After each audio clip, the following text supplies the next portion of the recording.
Always wear your gloves. Hand care is really important. This stuff will stay on forever. Different ink this time. Do you remember we used the ones in a larger pot for mono printing and we rolled it on? It's a different method this time. We've got etching ink here for intaglio processes. It's different ink. I'm not too sure the components, what about the components that makes it different, but it is a different ink that you use. And they're in these guns, these little tubes. So we've got black etching ink here. I'm gonna squeeze out. I usually have a, depending on the size of your plate, like a broad. If it's a larger plate, you'll need a bit more ink. I'm going to use these that I made this morning just because they'll be a lot drier. So, complete opposite to when you're inking up a relief or monoprint. We want the ink to sit within the grooves and the carborundum.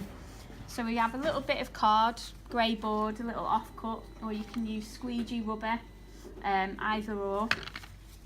Just going to make the ink a little bit more malleable. You can do that with your card or with a knife. You can just kind of make it a bit more malleable, and sometimes you can add copper plate oil as well, just to make it a little bit easier to wipe.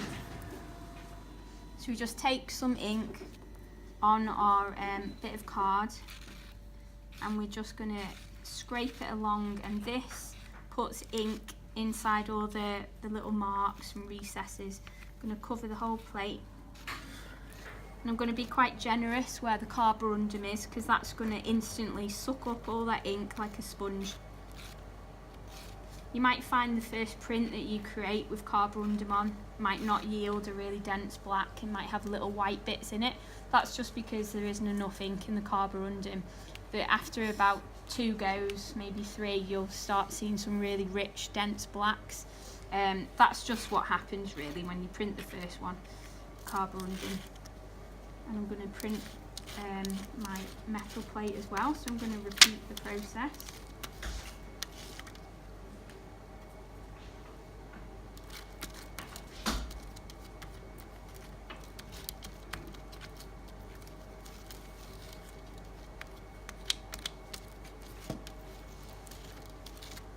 So once they're all covered, then we move on to our scrim, which is quite rough kind of material, muslin, that kind of thing.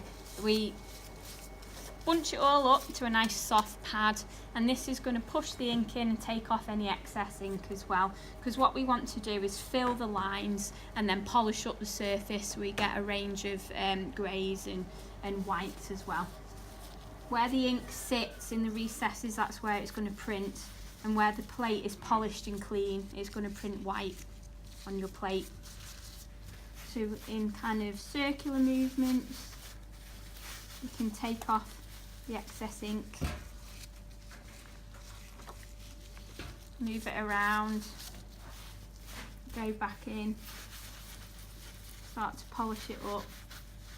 When you start seeing the kind of white shine through, that's when you move on to tissue paper to really polish up the print.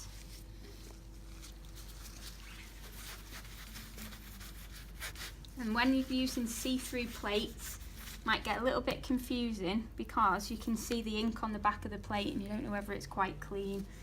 So while you're inking, if it gets a bit too much, you might just want to wipe a little bit of that ink off. Or some people use telephone books as well. You ink up on a clean page. When it gets a bit dirty, turn the page and so on. It's really useful. If you guys have any old telephone books lying around, please bring them in, we'll use them.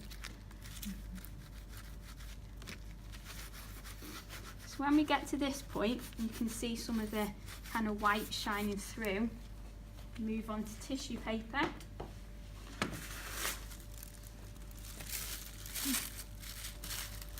You'll get really messy with this process.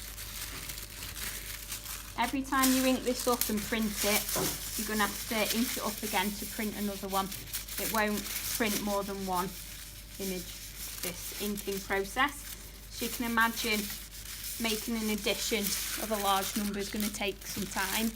but that doesn't mean that you shouldn't do it. Just to bear that in mind. It's not as quick process like screen printing, or not as quick as lino.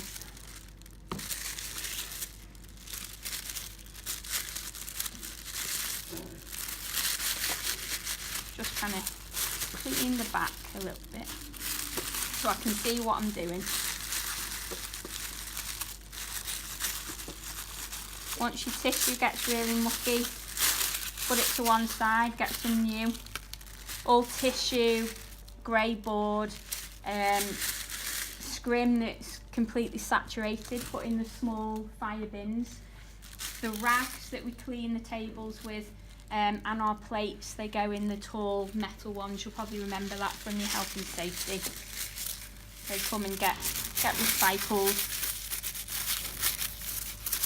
So now, with a flat hand, I don't want to gouge the ink out of those lines. You can see I'm just using my fingers to delicately polish the surface. We only want the ink to come off the surface and print our whites. We don't want the ink to come out of the grooves, because that's what we want to use to print. And you'll know which areas you want to hold ink and the ones that want to become white, because that's where your marks will be. You don't want to over wipe the carborundum either. I just gently dance over the carborundum and keep it quite inky, so it's got a lovely shine on the ink where the carborundum is. So that's that one. Do the metal plate. Hi David, you alright?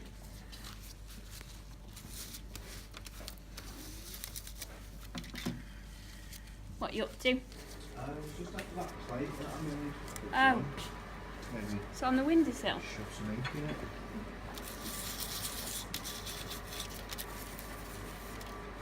Can't remember where he's put it.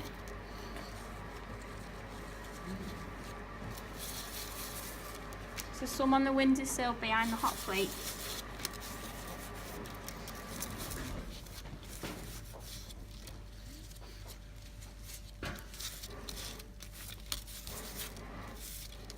I might have to text him in a bit and see where it is. If you just bear with me.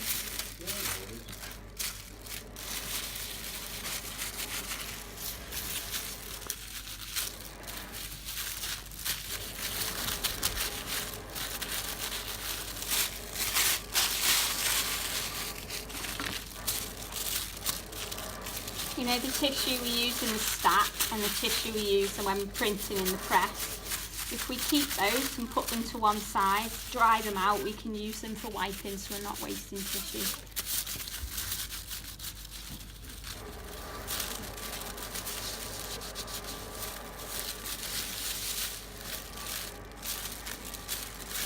I use 2 pieces of tissue just so I'm not transferring ink back onto the plate.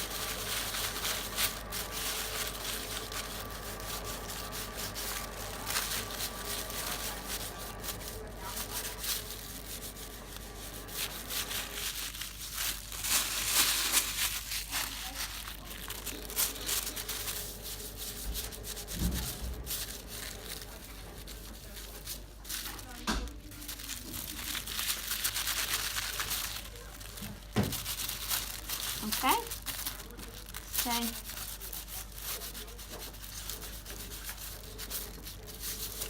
we're ready to print. Lastly, you might want to, on the thicker plates, you might want to just wipe the edges.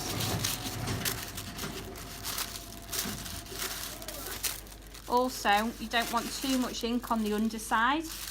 If there's too much ink on the underside, when you put it through the press, it's all going to squidge outwards and get on your print. I'm going to take my gloves off to handle my paper. If you want to have it really perfect, I'd make your own registration sheet, or you can just roughly place it for this workshop. We lift the paper up, line it up with those markings, and just gently drop it down. And then finally we have tissue paper on the top, which stops the water getting on the blankets. Blankets go down flat, and then nice and controlled, no jewellery, dangly lanyards. We take this through nice and controlled, keeping hold of the handle. Keep your hands away from the roller. This has got some weight to it and momentum, so we need to be nice and controlled, sending that through.